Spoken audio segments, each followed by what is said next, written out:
What's your reaction now after hearing the press conference? Well, Molly, thank you. If I could first start with this.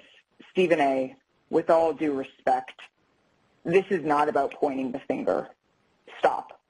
What became apparent to me in this press conference is that we do not have all of the information here, and it was frustrating to me that the Celtics declined to elaborate or to give more specifics about what exactly the rule breaking was that led us to this point.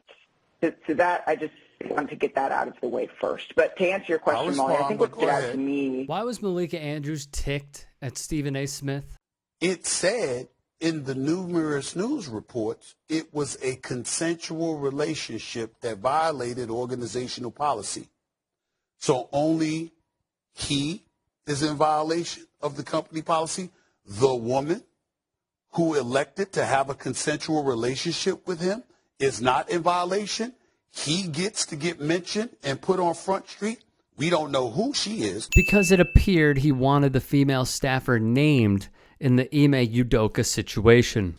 What about the other women within the Celtics organization who have been victimized because wrong assumptions have been made by their involvement? If you knew exactly who it was, that would alleviate the concerns of all the other women who have had their names paraded out into the streets. What about them?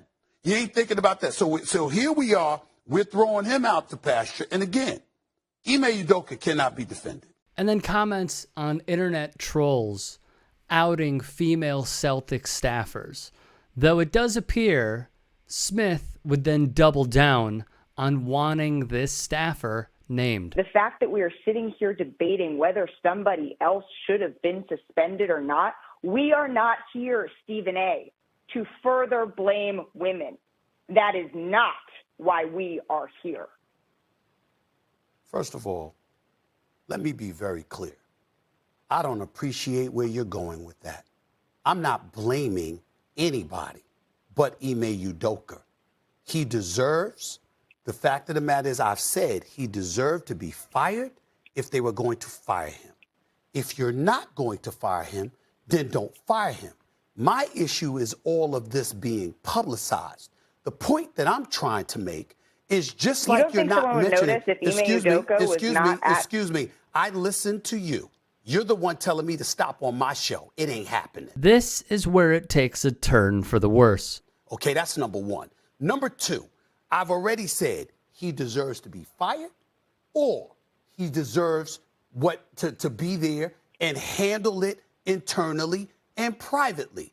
If you're not going to handle it privately, if you're going to publicize it in that fashion, then obviously it provokes everybody wanting to know, okay, well, who are the parties involved? Quick break in the action to note the following. In case you're unaware, Brett Favre stole money from poor black people in Mississippi through text messages, knew where the money was coming from, and then pushed for the ex-governor Phil Bryant to allocate those funds so they could have better facilities, including where his daughter played volleyball for a new volleyball facility. Just thought I'd mention that. Now we get back to it. A former Smith co-worker, Adrian Lawrence of the Young Turks Network, also a lawyer, commented on the legality of the sitch. The Celtics likely didn't fire Udoka, but opted to suspend him because the franchise needs him to remain an employee in case the woman sues. And my point is, considering how pervasive this kind of stuff has existed in professional sports for many years, my whole point is that, make sure that you handle it in the same fashion it has always been handled. You could have fired him, and then we could have speculated till the cows come home, but he's gone. But to keep him there, keep him employed, but in the same breath, suspend him for a year, then also that year is indefinite. That is the issue that I have. Nobody's trying to protect Ime Udoka, and certainly nobody is trying to protect is to excoriate the women involved or anything like that. Here's the thing. On ESPN's part, doesn't one think it would be wise to go over the legal implications on why the Boston Celtics chose to retain Ime Udoka, doesn't it seem like this is a piece of information that the viewers would benefit from?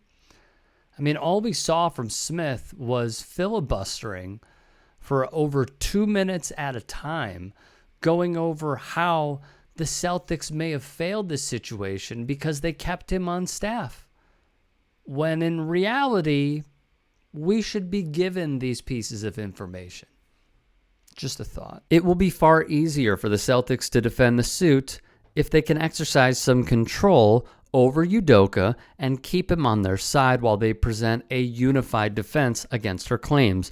If she were to settle the matter, that's where the team would likely dismiss Udoka. The Celtics are likely playing chess in light of the legal exposure they may face for Udoka's potential actions.